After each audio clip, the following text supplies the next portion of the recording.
प्रणाम। मैं हूं महायोगी सत्येंद्र नाथ। ये हमारे देश का और भारतवर्ष का एक काला पहलू है कि यहाँ जितने संत, जितने आध्यात्मिक पंथ हैं, वो परस्पर ऐसे गुंथे हुए हैं कि अगर उन्हें बाहर से निहारा जाए तो ऐसे जान पड़ते हैं कि किसी गुलदस्ते के फूल हों, और उन्हें देखकर बड़ा अच्छा अनुभव होता है। लगता है कि हर ओर कोई न कोई संत किसी ऊंचे मचान पर बैठा हुआ या गद्दी पर बैठा हुआ प्रवचन कर रहा है, और उसके सामने सभी भक्त हाथ जोड़े आध्यात्मिक शांति और सुख की प्राप्ति कर रहे हैं। लेकिन ये सचमुच बड़ी वेदना का विषय है कि जब कोई साधक वास्तविकता जानने के लिए उनके निकट जाता है तो वहां हलाहल विष भरा पड़ा हुआ है। दूसरों को हम उपदेश देते हैं कि अहंकार का त्याग कर दो। दूसरों को हम उपदेश देते हैं कि किसी की निंदा न करो, लेकिन हम स्वयं ही निंदा करते हैं। और ये मेरे लिए भी बड़ी दुख की बात है कि आज का मेरा विषय भी इसी निंदा से ही शुरू होता है, इसी अहंकार से ही शुरू होता है। मनुष्य का जीवन बड़ा ही विचित्र है। आदिकाल से लेकर, मैं साहित्यिक आदिकाल की बात नहीं कर रहा, मैं आध्यात्मिक आदिकाल अर्थात जब से सृष्टि बनी है उसकी बात कर रहा हूं। या मैं ऐतिहासिक आदिकाल की बात नहीं कर रहा कि आप ईसा से इतने हजार वर्ष पूर्व सोचना शुरू कर दें या ईसा के इतने हजार वर्ष बाद हिंदी कालीन साहित्य की भांति से सोचना शुरू कर दें। आदिकाल से जब से ये सृष्टि बनी है तब से ईश्वर मानव के साथ साथ ही रहा, हमारी सभ्यता के साथ साथ। अगर आप उसे विचार मानते हैं या उसे एक वाद मानते हैं तो भी वो उतना ही प्राचीन है जितना कि मनुष्य। हालांकि आज हम ऐसी परिस्थिति पर या ऐसी स्थिति पर आकर खड़े हैं जहां ईश्वर को लेकर हम फिर नए सिरे से सोचने पर विवश हैं। लेकिन विश्व के अनेक भागों में, अनेक देशों में जब आप वहां की संस्कृति को देखने का या जानने का प्रयास करते हैं तो अध्यात्म को और भगवान को किसी न किसी रूप में अवश्य पाते हैं। अध्यात्म का कोई न कोई स्वरूप वहां अवश्य है, और इस अध्यात्म की कुछ बातें ऐसी हैं जो सर्वमान्य हैं। जैसे एक देवता या एक ईश्वर की उपासना सब करते हैं, लेकिन उसे वो मूल ब्रह्म मानते हैं, जिसे हिंदुओं ने ब्रह्म कहा। अन्य धर्मों की बात मैं नहीं करूंगा, आप सभी जानते हैं कि उन्होंने अपने अपने नाम उन्हें दिए। हमारा ब्रह्म निराकार है, सर्वव्यापक है या साकार है, इसको लेकर तर्क वितर्क किया जा सकता है, लेकिन कोई है ये निश्चित है। लेकिन उस ब्रह्म के बाद भी अनेकों देवी देवता हैं जिनको भी भगवान सदृश ही माना गया। हमने उन्हें देवता कहा, और भारत में 33 करोड़ देवी देवता होना किसी के लिए भी परेशानी खड़ी कर सकता है। कोई भी अन्य मतावलंबी इसे मानने को तैयार नहीं होगा। लेकिन ये मैं जानता हूं कि जिस दिन इतिहास के जानकार, शोधार्थी हमारे धर्मों की भविष्य की तरफ अधिक ध्यान देने लगेंगे, उनके प्रमाण जुटाने लगेंगे, तो विश्व के अनेकों भागों में ऐसे ऐसे प्रमाण मिलेंगे कि केवल हम भारतीय आर्यवर्त के रहने वाले या जम्बू द्वीप निवासी ही इतने देवी देवताओं को नहीं मानते, बल्कि सभी धर्म जो अपनी प्राचीन शाखाओं से जुड़े हुए थे और अब नए प्रारूप में आए हैं, यदि वो अपनी मूल शाखाओं को देखें तो वहां भी अनेकों देवी देवताओं की अवधारणा रही है। लेकिन भारत में जहां हमारे लिए ये बात एक सुखद प्रतीति होनी चाहिए थी वो नहीं रही, क्योंकि विश्व के समस्त क्षेत्रों में अनेकों धार्मिक सभ्यताएं पनपी, जिनको चलाने वाले शासक और धर्म के प्रतिष्ठित मठाधीश या धर्म प्रमुख उन्हें चलाया करते थे। लेकिन किसी कारणवश वो महान सभ्यताएं, वो ऐसे विचारवान लोग आज पृथ्वी पर नहीं रहे, उनका विनाश हो गया, वो इस पृथ्वी पर से नष्ट हो गए। उनके विचार अब हमारे पास टूटे फूटे स्वरूप में ही विद्यमान है, खंडहरों के रूप में, एक याद के रूप में, स्मृति के रूप में। लेकिन भारत को एक ऐसी संस्कृति माना जाता है जो उतनी ही पुरानी है। हमारे वेद सबसे पुराने हैं, ये आज इतिहासकार भी मानते हैं, किंतु यदि देखा जाए तो आज हमारे धर्म का बहुत बुरा हाल है। इतना बुरा हाल है कि इस पर कोई रोना चाहे तो कैसे रोए, कोई शोक भी करना चाहे तो कैसे करे। लेकिन बाहर से सब सुव्यवस्थित है, सभी संत कथा कर रहे हैं, सभी पंथ के मतावलंबी अपने अपने पंथ को लेकर आगे बढ़ रहे हैं, अपनी अपनी विचारधारा को आगे बढ़ाए जा रहे हैं। लेकिन मुख्य बात यह है कि क्या जिस पंथ को लेकर वो आगे चल रहे हैं, क्या वो वास्तव में सत्यमय है? क्या उसका ज्ञान वास्तव में पूर्ण है? यहां मैं ये बात भी स्पष्ट कहना चाहता हूं कि यदि मैं कौलांतक पीठाधीश्वर हूं और कौलांतक संप्रदाय की कुछ बातें लेकर जगत में आया हूं, तो इसका अर्थ कदापि ये नहीं है कि मैं ये कहता हूं कि कौल मत की सभी बातें उत्तम हैं। सभी लोग जानते हैं कि कौल मत में अनेकों बुराइयां हैं। कौल मत इतिहास में एक ऐसा मत रहा जिसकी सबसे ज्यादा आलोचना हुई है। बड़े बड़े इतिहासकारों ने आलोचनाएं की, बड़े बड़े धर्माचार्यों ने आलोचनाएं की, यहां तक कि इस पंथ को संभालने वाला ही इस देश में कोई न रहा। भारत के पूर्व प्रांतों में इतिहासकारों ने इसकी स्थिति बताई थी, लेकिन वहां आज कोई उसे मानने वाला विशेष नहीं है। कश्मीर में उनका गढ़ था, लेकिन कश्मीर में आज उनका निशान तक नहीं है। लेकिन मैं इन सब तथ्यों को भविष्य में धीरे धीरे बताऊंगा। मेरे कहने का अभिप्राय यह है कि मैं ये नहीं कहता कि जो मैं कह रहा हूं वही पूर्ण सत्य है, लेकिन उसे जानना होगा, क्योंकि बाहर से जो अध्यात्म इतना सुंदर प्रतीत हो रहा है, उसके भीतर कहीं बहुत गड़बड़ है, बहुत अधिक झंझावात चल रहे हैं। और वही आड़ोलन बिड़ोलन क्या कहूं से, वो दही सा मथना या वो अजीब सा ज्वार भाटा कहीं हमें एक भ्रांति की स्थिति में ला खड़ा करेगा। एक उदाहरण से बात शुरू करता हूं तो शायद समझ आए। मैं सिद्धपंथी हूं। 84 सिद्धों के बाद नवनाथ आए, या 84 सिद्धों के काल में ही नवनाथ आए, और उन्होंने सिद्धों से अपने आप को अलग कर लिया।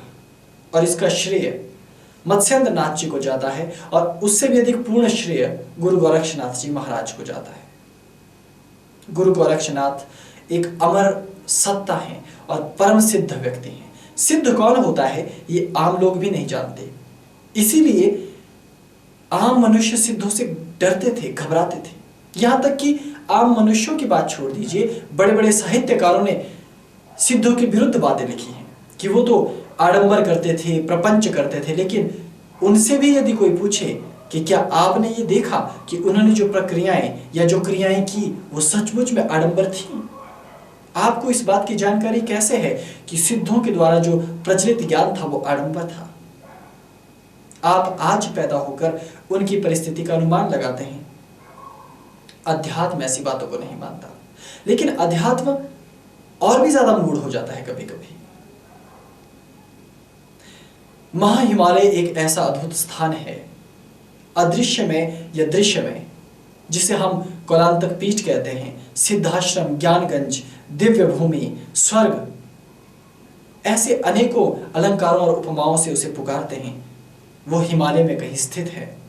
ऐसे स्थान पर महायोगी गुरु गोरक्षनाथ जी महाराज भी सशरीर विद्यमान है, ये माना जाता है। लेकिन वो शैवपंथी हैं और हमारा धर्म का ये एक काला इतिहास है कि शैवपंथी और वैष्णव अपने आप में बहुत लड़ते और झगड़ते रहे। किसी ने भी मूल को जानने का प्रयास नहीं किया और आज भी नहीं कर रहे और ना ही करना चाहेंगे भविष्य में भी। ये तो भला हो भविष्य की उस विचारक युवा पीढ़ी का जो ऐतिहासिक पहलू से भी धर्म को देखता है, षड्यंत्र के पहलू से भी धर्म अध्यात्म को देखता है। ये याद रहना चाहिए कि हम जैसे कुछ तथाकथित धर्मगुरु धर्म का उपयोग अपने यश के लिए, धन कमाने के लिए, सुख भोगने के लिए और राज्य सत्ता की प्राप्ति के लिए करते हैं। बड़े बड़े संत महात्मा, उनके पीछे एक काला इतिहास रहता है। बहुत ही कम ऐसे संत होते हैं जैसे कबीरदास जी महाराज, मीराबाई, सूरदास, रैदास, महर्षि वाल्मीकि, विश्वामित्र, वशिष्ठ, अत्रि, कणाद इत्यादि, जिन्हें वास्तव में इस पृथ्वी से कुछ नहीं लेना देना था। बुद्ध जैसे लोग जो मौलिक अस्तित्व से जुड़े हुए लोग थे, जिन्हें उस स्वर्ग का निवासी कहा जाता है, जिन्हें ईश्वर का पुत्र कहा जाता है, लेकिन जब वो इस पृथ्वी पर आते हैं तो अपना ब्रह्म ज्ञान और अपना स्नेह, अपना प्रेम सबको दे जाते हैं। लेकिन उनके अनुयायी, उनके पंथ को चलाने वाले फिर आगे जो जहर घोलने का काम करते हैं, वो बड़ा अद्भुत है। महात्मा बुद्ध के निर्वाण प्राप्त करने के बाद, देह त्याग के बाद, निर्वाण की परम अवस्था को प्राप्त करने के बाद, कई सौ सालों के बाद, 400-500 सालों के बाद उनके शब्दों का संकलन कर ग्रंथों का लेखन होता है। कबीरदास जी महाराज, उन्हें गुजरे जमाना हो जाता है लेकिन उनकी बातों को कोई लिखता नहीं। कई सौ सालों के बाद उन्हें लिखा जाता है। और इसी प्रकार से अनेकों संत, गुरु गोरक्षनाथ जी महाराज अपने समय में बहुत बातें कहते जाते हैं, लेकिन तब कोई नहीं लिखता। उनके जाने के बाद उनके शब्दों का संकलन किया जाता है और इन संकलनों के अंदर जो दुर्भावनाएं हैं वो धीरे धीरे उजागर होने लगती हैं। उदाहरण से समझते हैं, कबीरदास बहुत बाद में पैदा हुए और गुरु गोरक्षनाथ बहुत पहले पैदा हुए। लेकिन यदि आप कबीर पंथियों के साहित्यों का अध्ययन करेंगे, मैं स्वयं भी कबीर पंथी हूं क्योंकि कबीर के बहुत से शब्दों की गहराई को मैं भली प्रकार जानता हूं। उनके शब्दों का आनंद, उसकी गहनता को समाधिस्थ व्यक्ति ही जान सकता है, कोई समोसे खाने वाला व्यक्ति नहीं।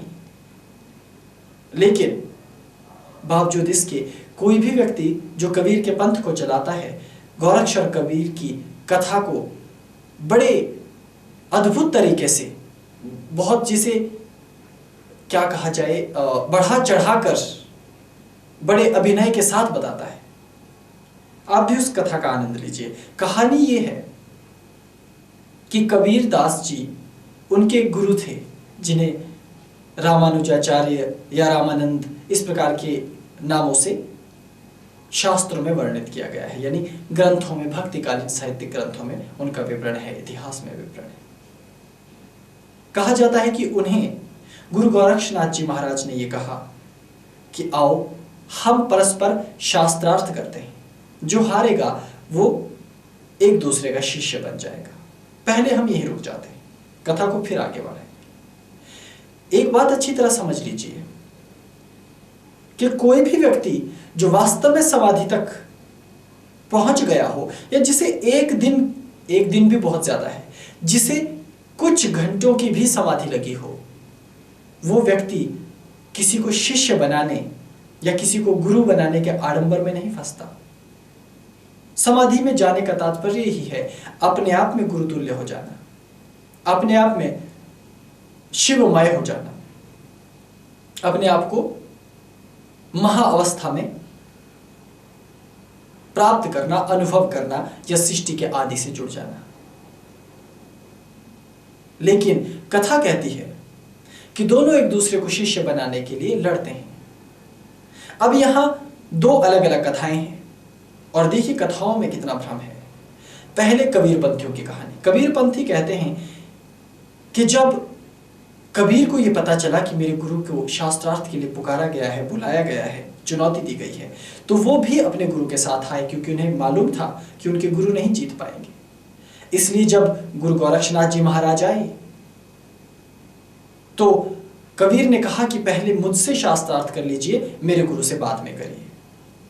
जबकि नियम ये कहता है कि बीच में बड़े से बड़ा धुरंधर शिष्य भी हो, जिसे चुनौती दी जाए केवल वही लड़ता है। यह युद्ध का नियम है। यदि युद्ध के हिसाब से देखें तो इसका मतलब है कबीर पंथियों को या उनके आधुनिक पंथ के ज्ञाताओं को इस बात का बोध नहीं कि जिसे चुनौती दी जाए उससे ही संवाद किया जाता है, भले ही उस गुरु से बड़ा उसका शिष्य ही क्यों ना हो सकता है शिष्य परम प्रख्यात, परम तेजस्वी हो, उसे जगत जानता हो, दुनिया मानती हो, लेकिन गुरु अज्ञात हो। लेकिन यदि चुनौती गुरु को मिली है तो गुरु को ही लड़ना चाहिए। लेकिन कहानी कहती है कि कबीरदास सामने आए तो गुरु गोरक्षनाथ जी महाराज ने कहा, तुम हमारी बराबरी के नहीं हो।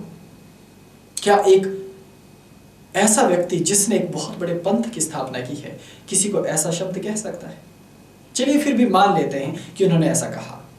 और फिर यह कहा जाता है कि वो अपनी मृगशाला पर बैठे हुए थे, उन्होंने कहा कि मेरी तरफ देखो, और वो उन्होंने एक त्रिशूल गाड़ रखा था, अपनी मृगशाला सहित उस त्रिशूल के ऊपर वाले सिरे पर जाकर बैठ गए।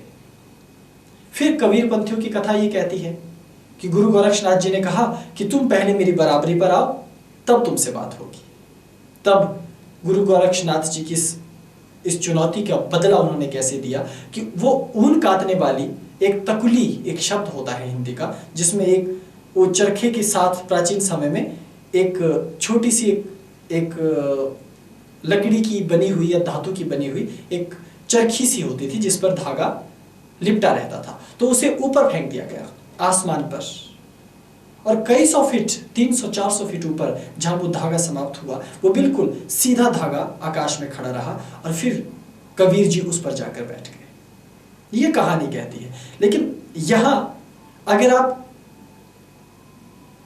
एक और चीज को साथ में जोड़ें, बाजीगरी विद्या, जिसे कौतुक विद्या कहा जाता है। कौतुक विद्या ये कहती है कि नाथपंथियों और सिद्धों ने बाजीगरी का ज्ञान अर्थात जादूगरी का ज्ञान लोगों को दिया, शिष्यों को भी दिया। और जो ट्रिक इस समय इस कथा में कबीर साहिब जी के शिष्य बता रहे हैं या उनकी कथा में लिखा गया है, वो ट्रिक भी सिद्धों का ही दिया हुआ है, नाथों का ही दिया हुआ है, जिसे आधुनिक समय में लोग रोप ट्रिक या इंडियन रोप ट्रिक के नाम से उसको जानते हैं। भारत की वो बाजीगरी जिसमें रस्सी के टुकड़े को बाजीगर कनफड़े जोगी आसमान में फेंक दिया करते थे, अपने पास रखे हुए सांपों को और बीन बजाते हुए किसी बालक को कहते थे इस पर चढ़ जा, और वो ऊपर जाकर टुकड़ों में टूटकर भूमि पर गिर जाता था। ऐसे ऐसे चमत्कार। लेकिन फिर भी ये कहा जाता है कि गुरु गोरखनाथ जी ने ये भांप लिया कि कोई महान हस्ती है, तो उन्होंने कहा ठीक है मैं ऊपर नहीं आता। हालांकि गुरु गोरक्षनाथ जी वायुगमन विद्या में सिद्ध थे, वो चाहते तो उड़कर कबीर के बराबर जाते, लेकिन उन्होंने ऐसा नहीं किया। फिर कबीर ने कहा मैं आपको मान गया, लेकिन एक दूसरी परीक्षा है कि मैं नदी में मछली बन रहा हूं, आप मुझे जाकर ढूंढ लो। तो वो मछली बनकर पानी में गए गंगा जी में, और कबीर जी ने उन्हें ढूंढकर वापस मछली के रूप में पकड़ लिया, और फिर वो फिर से गुरु गोरक्षनाथ बन गए और उन्होंने कबीर जी से दीक्षा ले ली। पहले तो इतिहासकार ये जानते हैं कि काल का भ्रम है, और काल का भ्रम और कबीर और गुरु गोरक्षनाथ का ये झगड़ा क्या ये वास्तव में हुआ? अब यहां कुछ नाथपंथियों की कथा सुन लीजिए। वो कहते हैं कि कबीर के साथ गुरु गोरक्षनाथ जी का सामना हुआ। कबीर ने ये कहा कि तुम्हारे पास ईश्वर की ताकत नहीं है, क्योंकि तुम्हारे मन में भक्ति नहीं है, तुम्हारे पास तो केवल सिद्धियां हैं। जब ऐसी चुनौती उन्होंने दी तो ये कहा जाता है कि गुरु गोरक्षनाथ जी ने एक अद्भुत मंत्र फूंकना शुरू किया, उन्होंने वो ईश्वर का मंत्र नहीं फूंका, उन्होंने केवल अपने गुरु मत्स्येंद्रनाथ का एक मंत्र फूंका। वो उस मंत्र को धीरे धीरे जपते गए, जपते गए, जपते गए, तो आसपास के पेड़ पौधे वो मुरझाने लग गए, पूरी तरह से मुरझाते हुए झुक गए। और फिर कबीरदास को कहा कि अब तुम्हारी बारी है। तो कबीरदास अपनी गुरु की प्रशंसा में स्तुति करने लगे, तो वो पत्ते फिर से खिलने लगे। फिर कबीर की इस महान दिव्य अलौकिक लीला को देखकर गुरु गोरक्षनाथ जी दूसरी लीला रचते हैं। वो अपने गुरु का ध्यान करना शुरू करते हैं और उनके गुरु मत्स्येंद्रनाथ धीरे धीरे वहां प्रकट होने लगते हैं और पूर्णतः प्रकट हो जाते हैं। कबीर भी अपने गुरु को बुलाने लगते हैं और उनके गुरु वहां सदैव उपस्थित थे, इसलिए आकर उनके सामने खड़े हो जाते हैं। फिर आखिरी परीक्षा होती है। वहां उपस्थित भीड़ में से एक व्यक्ति को बुलाया जाता है। पहले वो कबीर के पास जाता है और कबीर उसके कान में कुछ कहता है, कुछ ऐसे शब्द देता है जिसका ये दावा है कि कबीर का दावा है कि इसे सुनने के बाद इस व्यक्ति को मुक्ति मिल जाएगी, लेकिन उसे मुक्ति नहीं मिलती। फिर वो गुरु गोरक्षनाथ जी के पास जाता है, तो गुरु गोरक्षनाथ जी उसे एक सिद्धांत समझा देते हैं और वो तत्क्षण गुरु गोरक्षनाथ के चरण छूकर कहीं चला जाता है। और फिर कथा कहती है कि कबीर भी उस पर नजर रखते हैं और गोरक्षनाथ भी, और कुछ ही दिनों में वो व्यक्ति समाधि की महास्थिति को प्राप्त कर निर्वाण प्राप्त कर लेता है। इन दोनों कथाओं को गौर से समझिए। कहीं न कहीं नाथपंथी चापलूसी कर रहे हैं और कहीं न कहीं कबीरपंथी। अब यहां एक बात गहरी है कि कबीरपंथी अर्थात कबीर को मानने वालों में साहित्य का अधिक प्रचलन था, क्योंकि कबीर जी की वाणी साहित्य प्रेमियों को पसंद थी, इसलिए उन्होंने उनका संकलन बृहद रूप में किया। लेकिन बेचारे नाथपंथी वो तो निपट निरक्षर लोग थे, हालांकि कबीरपंथी भी ऐसे थे, लेकिन बहुत जल्दी साहित्य से प्रेम करने वाले लोग उनसे जुड़ गए, क्योंकि वो उनसे डरते नहीं थे, घबराते नहीं थे। लेकिन सिद्धों को जानना जरा जटिल था आम लोगों के लिए। जैसे कि कोई व्यक्ति इस सृष्टि का गणित किसी आम व्यक्ति को समझाने चले तो वो नहीं समझ पाएगा, इसलिए वो सिद्धों को नहीं समझ सकता। इसलिए बेचारे नाथपंथियों का साहित्य नहीं रहा। लेकिन आज भी ये लड़ाई है। आज भी यदि आप कबीर पंथ के प्रमुख गुरुओं को सुनेंगे तो वो ये इस तरह से वर्णन करेंगे कि कबीर साक्षात भगवान स्वयं है, और नाथपंथी भी यही कहेंगे कि गोरक्षनाथ तो स्वयं शिव ही हैं। और जब नाथ ये कह देंगे कि वो स्वयं शिव ही हैं, तो भला अब उनको चुनौती कौन दे सकता है? तो उसका भी तोड़ है। उसका क्या तोड़ है, आप ये सोच रहे होंगे। तो उसका तोड़ निकाल दिया जाएगा कालगणना। क्या आप भारतीय कालगणना को जानते हैं कि मनुष्यों के कितने युगों का देवताओं का दिन होता है और कितने देवताओं के युगों का अर्थात कितने देवताओं के दिनों का ब्रह्मा जी का एक दिन होता है, और इसी प्रकार विष्णु जी का एक दिन होता है। तदंतर रुद्र का एक दिन होता है, शिव का नहीं। यहां शब्द समझने लायक है। रुद्र और शिव में अंतर है, महेश और शिव में भी अंतर है। लेकिन यहां फिर कबीरपंथी ये कहते हैं कि एक दिन शिव भी समाप्त हो जाएंगे, और इस तरह की कुछ वाणियां, कुछ दोहे, छंद, चौपाइयां, सौरठे इत्यादि हिंदी साहित्य में उपलब्ध हैं। आप उनको यदि पढ़ते हैं तो आपको लगेगा कि कबीरदास तो कहते हैं कि अनेकों भगवान शिव मर गए हैं, लेकिन कबीर तो तब का है, और अनेकों मर जाएंगे लेकिन कबीर तब भी रहेगा। ये सब उपमा अलंकार हैं, हिंदी के साहित्य के लोग जानते हैं। इसे जस का तस मान लेना मूर्खता है। इसका अर्थ यह हुआ कि भगवान शिव तो मृत्युधर्मा है, और उनका जो नाम मृत्युंजय दिया गया है वो मूर्खता है। अगर कबीर जी इस पृथ्वी पर नहीं आते और भगवान शिव बहुत पहले आए हुए हैं, तो इसका मतलब है कि पहले वाले जितने लोग थे, जो उनसे पूर्व आए ऋषि मुनि थे, उससे पूर्व आए हमारे पूर्वज थे, वो कबीर को मानने वाले लोग जो आज उन्हें मान रहे हैं, उनके पूर्वज भी वो सभी के सभी मूर्ख थे। वो सभी के सभी बिल्कुल चेतना शून्य लोग थे। वो तो उनका तो कोई वजूद ही नहीं था, वो तो सोच ही नहीं सकते थे, वो तो बिल्कुल तर्क विहीन लोग थे, बिल्कुल निपट अज्ञानी। क्या ऐसा मान लिया जाए?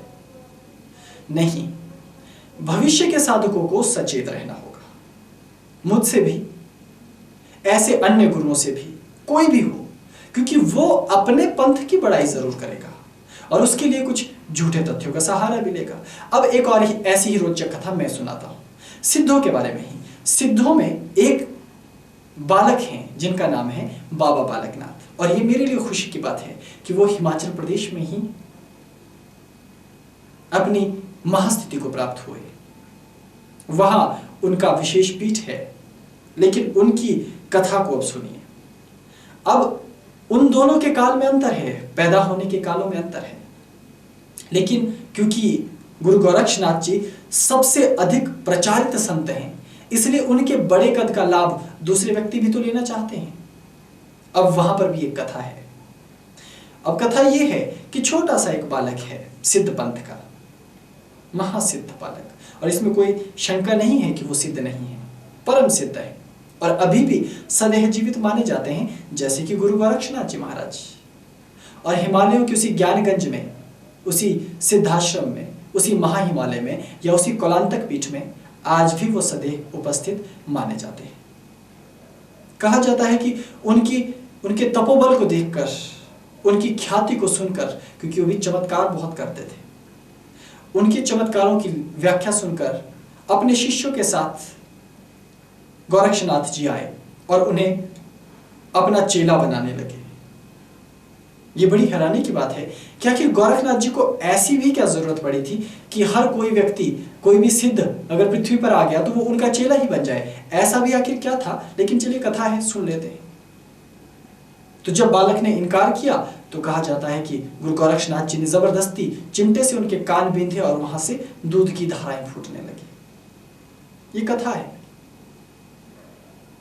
इस प्रकार से नाथ परंपरा और सिद्ध परंपरा के जितने भी साधक हैं, उनको एक तरह से आपराधिक छवि वाला या तामसिक छवि वाला या नकारात्मक छवि वाला व्यक्ति घोषित कर दिया गया। लेकिन अब नई पीढ़ी को देखिए, ये मैंने कुछ संतों के उदाहरण दिए, ऐसे बहुत सारे उदाहरण हैं। अगर आप ढूंढने चलें तो आपको दिखेगा कि जितने भी नाथ या जितने भी संत गुरु गोरक्षनाथ जी के बाद भक्तिकालीन साहित्य में देखेंगे आप, जो हिंदी के कवि हुए हैं, उसमें इन लोगों को कहीं ना कहीं नकारात्मक चरित्र वाला दिखाया गया।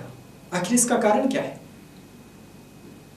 कहीं ऐसा तो नहीं कि भक्तिकालीन कवि उनकी सिद्धियों से जला करते थे, क्योंकि बहुत स्थानों पे उन्होंने लिखा कि ये जो सिद्धियां हैं, ये जो तपस्या है, ये जो तपश्चर्या, ये जो साधना, ये केवल सिद्धियां दे सकती है, लेकिन ईश्वर से नहीं मिला सकती, लेकिन सत्य का ज्ञान नहीं दे सकती। जबकि मेरा ये मानना है कि आप अपने जीवन में कोई भी प्रयोग करो तो उसका प्रकृति कुछ न कुछ उत्तर तो अवश्य देती है। यदि आप ईश्वर की ओर भी कदम बढ़ाते हैं तो ईश्वर की शक्ति आप पर कृपा तो अवश्य करेगी, और मेरी दृष्टि में ईश्वर की कृपा ही सिद्धि है, उससे बड़ी कोई सिद्धि नहीं हो सकती। लेकिन वो कहते हैं कि सिद्धियां गलत हैं, वो तो ओछे छोछे चमत्कार दिखाते थे। अच्छा, अगर वो ओछे छोछे चमत्कार थे तो तुम दिखा दो। हमें ये याद रखना चाहिए कि ना तो हम भक्तों को चुनौती दे सकते हैं, क्योंकि भक्त स्वयं चमत्कारी होते हैं। जो भी व्यक्ति इस जगत में परम भक्त या ईश्वर का पुत्र हुआ, या जिसने ये दावा किया कि मैं परमेश्वर का पुत्र हूं, उसकी ऐसी हालत कर दी है दुनिया ने कि वो दूसरी बार ये कहने के लायक नहीं रहा कि मैं ईश्वर का दूत हूं। आखिर क्यों? लोगों को उससे ऐसी दुश्मनी क्यों है? उन्हें दुश्मनी नहीं है, वो ये जांचना चाहते हैं कि क्या ये सत्य है या असत्य। और इसी सिलसिले में कई बार बहुत सारे सत्यपंथियों को बहुत दारुण दुखों से होकर गुजरना पड़ता है। लेकिन चाहे वो भक्त हो, चाहे सिद्ध हो, चाहे ऋषि हो, चाहे मुनि हो, कोई भी हो, उसके साथ एक सा व्यवहार होता है और सबके पास ही सिद्धियां रहती हैं। ये केवल कहने की बात होती है। इसलिए कहीं ना कहीं शैव पंथ, वैष्णव पंथ, शाक्त पंथ, ये सब आपस में भिड़ते रहे। फिर जातिवाद ने इसमें और भी जहर खोला। हालांकि नाथ और सिद्धों के साथ एक सकारात्मक बात यह थी कि वो लोग किसी जाति और धर्म को नहीं मानते थे। वहां जुलाहे भी, लोहार भी, शूद्र भी, वैश्य भी, क्षत्रिय भी, जिसका मन लग गया वो सिद्ध बन गया। वहां कोई भेदभाव नहीं हुआ। नाथों ने फिर भेदभाव किया, वहां स्त्रियों को फिर वर्जित कर दिया गया। वहां औगण अवधूत हुए, ऐसे नाथ हुए जो स्त्रियों से दूरी रखते हैं, विवाह तक नहीं करते। लेकिन सिद्धों में विवाह की प्रथा भी प्रचलित थी, वो स्त्रियों से वैर नहीं रखते थे, उनके लिए स्त्रियां भी बराबर थी। तो सिद्ध तक, जब तक सिद्ध इस तरह पर आखिरी 84 सिद्ध, याद रहे 84 सिद्ध जिनकी सूची अभी भी बहुत से लोगों के पास टूटी फूटी है, वो नहीं जानते कि आखिरी 84 सिद्ध वास्तव में कौन है, उनको लेकर भ्रम की स्थिति बनी है। किसी दिन मैं उनके संबंध में भी बताऊंगा। वो इस पृथ्वी पर आखिरी 84 सिद्ध थे। याद रहे, सिद्ध केवल 84 ही क्यों होते हैं, ये एक रहस्य है। और 84 सिद्धों का आखिरी जो इतिहास है वो हमारे साहित्यकारों के पास उपलब्ध है, लेकिन उनका प्रारंभ, उनकी शुरुआत वो उनके पास नहीं है, क्योंकि वो रहस्य रखी गई, गोपनीय रखी गई। और ये हमारे इतिहासकार भी जानते हैं कि हमारी पंथों की ये खासियत है कि आज भी हम अपने ज्ञान को लिखित रूप में या दस्तावेज के रूप में नहीं संजोते। यही कारण है कि हमारे बहुत से पंथों के बारे में अब भी पश्चिम के जगत को या हमारे देश को या हमारी भारत की युवा पीढ़ी को ज्ञान ही नहीं है। हालांकि इसे संजोया जाना चाहिए, ये अब एक भविष्य का कार्य होगा, इस पर अभी हम बात नहीं करेंगे। लेकिन जहां एक और जाति पाति की इतनी छूट थी, वहीं दूसरी ओर जाति पाति इतनी कट्टर थी कि मंदिरों के बाहर शूद्रों को इतनी दूर बिठाया जाता था कि उनकी छाया न पड़े। ब्राह्मणों पर अगर उनका साया भी पड़ गया तो समझो परेड हो गई। ऐसे दिन भी हमारे धर्म ने देखे।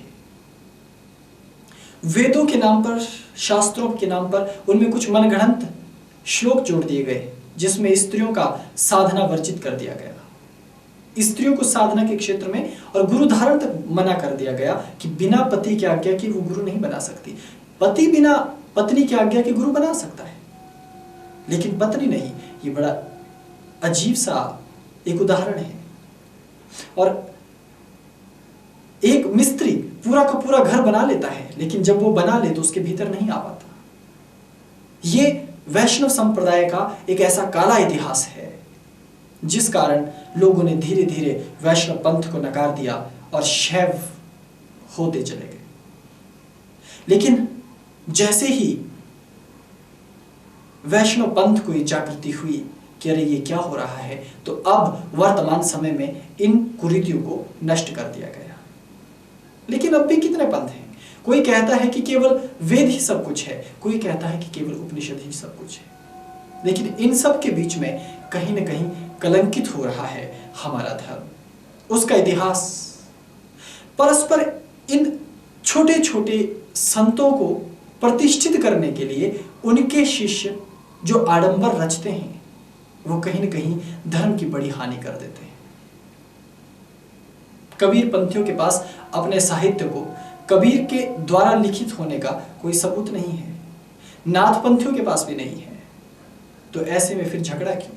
शैव पंथी ज्यादा बोल नहीं सकते, क्योंकि उनको तो भगवान शिव ने ही मौन रहने को कहा है। और तंत्र के हर ग्रंथ में गोपनीय और गुप्त रखने की बार बार हिदायत दी गई है। एक एक पटल के अंत में बार बार वही पंक्तियां दोहराई जाती हैं। शाक्त संप्रदाय में भी देवी के जितने स्वरूप हैं उनको गुप्त रखने की हिदायत दी जाती है।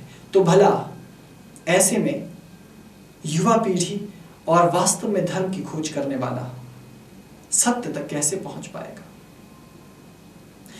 जगत गुरु शंकराचार्य का भला हो कि उनकी जैसी दिव्य हस्ती, उनका जैसा अवतारी पुरुष यदि इस धरा पर नहीं आता तो शायद कुछ भी नहीं बचता। वो गागर में सागर जैसे पुरुष हुए। उन्होंने शैव पंथ, शाक्त पंथ, गाणपत्य, इन सबको अलग नहीं रखा, इन सबको एक सूत्र में पिरोकर प्रस्तुत किया। इसे कहते हैं विलक्षणता। एक और उन्होंने योग को रखा, दूसरी ओर भक्ति को रखा। तो ऐसे व्यक्ति के कदमों में झुक जाना अपने जीवन का गौरव ही तो है। लेकिन हमें इस बात को ध्यान में रखना चाहिए कि आज बहुत सी छोटे छोटे समूह, छोटे छोटे धर्म की शाखाएं वो अपने अपने ज्ञान को लेकर आगे बढ़ रही हैं। कोई कहता है कि ईश्वर प्रकाश स्वरूप है, यहाँ रहता है। कोई कहता है कि नहीं, ईश्वर हमारी तरह ही है, स्वर्ग में रहता है। कोई कहता है मूर्ति पूजा पाप है, कोई कहता है नहीं, मूर्ति पूजा भी ठीक है। आपको इन सब तत्वों की स्वयं खोज करनी होगी, और वो भी 3 तरीकों से। एक तो आध्यात्मिक तरीका जो सर्वोच्च तरीका और प्रधान तरीका रहेगा। दूसरा बौद्धिक तरीके से, जिसमें आप साहित्य का अध्ययन करें, आप इतिहास का भी अध्ययन करें, आप जानकारी अर्जित करें, फिर अपना तर्क विवेक लगाएं। फिर इसके अतिरिक्त तीसरा भी मार्ग है, वो है आपकी छठी इंद्री। जब आपको सब तरह का ज्ञान मिलना शुरू हो जाए तो फिर छठी इंद्री से पूछिए कि वास्तविकता क्या है, लेकिन उसे भी सत्य न मान लें, अपनी यात्रा को जारी रखें, तब जाकर वास्तविकता मिल पाएगी। विश्व में उपस्थित सभी धर्मों को जानो, सभी धर्मों को पढ़ो, उनकी उत्पत्ति के राज जानो, तो आप ये भी जानोगे कि भारत में कोई भी पंथ या कोई भी संप्रदाय, यदि हम वर्तमान समय में इतिहास की दृष्टि से देखते हैं तो सिद्धों का संप्रदाय है, क्योंकि ये सिद्ध बौद्धों में भी चले गए, ये सिद्ध जैन में भी आ गए, और ये सिद्ध आगे नाथों में भी आ गए। लेकिन हिमाचल प्रदेश के चंबा भरमौर में इनका मंदिर है, उत्तरांचल में इनका मंदिर है, तो इनके पीछे के रहस्य को भी जानना होगा। क्योंकि यदि इन सिद्धों के इतिहास को तुमने जान लिया तो समझो कि एक ऐसी खोई हुई कड़ी को तुमने हाथों हाथ ले लिया, जो तुम्हें अपने धर्म की, हिंदू धर्म की वास्तविक कड़ी से मिला सकता है। बहुत सी कड़ियां यहां टूटी हुई हैं। हम केवल एक पुराण को, एक वेद को प्रधान रखकर नहीं चल सकते, क्योंकि यह हमारी विशेषता है कि हमने 33 करोड़ देवी देवताओं को माना। हमारे पास इतने अधिक आगम और निगम ग्रंथ हैं, आज भी कि उन्हें एक व्यक्ति अपने एक जीवन में पढ़ भी नहीं सकता और समझ भी नहीं सकता। आयुर्वेद से लेकर अन्य अन्य ग्रंथ हैं, लेकिन इनमें भ्रांति अधिक है। वो इसलिए कि पंथाचार आगे बढ़ सके, लेकिन पंथाचार से रहित होकर जो वास्तविक ज्ञान की खोज में आगे बढ़ेगा, वही वास्तविकता को प्राप्त करता है। इसलिए हमें भी सिद्ध होना होगा, वापिस सिद्धों की श्रृंखला में जाना होगा। और ये बड़ी हैरानी की बात है कि 84 सिद्धों के मध्य एक हिमालय के बहुत बड़े संत हुए हैं, बहुत बड़े ऋषि तुल्य व्यक्तित्व हुए हैं। मैं अभी उनका नाम नहीं बताऊंगा क्योंकि अभी तो मुझे अनुमति नहीं है, लेकिन उन्होंने जगत गुरु शंकराचार्य जी को भी सिद्ध ही कहा है। सिद्ध ही नहीं, परम सिद्ध कहा है, क्योंकि उनके जैसा व्यक्ति ही परम सिद्ध हो सकता है, जो सबको समझ सके। महाविद्याओं को, शिव को, विष्णु को, गणपति को, सभी देवी देवताओं को। ये रहस्य थोड़ा अटपटा जरूर है, लेकिन संप्रदायवाद से हटकर जब मौलिक शाखा को तुम ढूंढने लगोगे, तब वास्तविक धर्म से जुड़ने लगोगे। और धर्म क्या है, अध्यात्म क्या है, हालांकि ये तो भीतर का विषय है, लेकिन बाह्य उसका स्वरूप, बाह्य उसका रूप वो जानना भी बहुत जरूरी है, क्योंकि मनुष्य का जीवन बड़ी मुश्किल से मिलता है। तो ऐसे में जिस धर्म पर आप विश्वास कर अपने आप को समर्पित करने चले हो, उसका आगे और पीछे का भाग जहां तक हो सके जानने का प्रयास करना चाहिए, क्योंकि इसे पूर्णतया तो जाना ही नहीं जा सकता, ये अनंत कहा गया है। अभी के लिए इतना ही। ओम नमः शिवाय।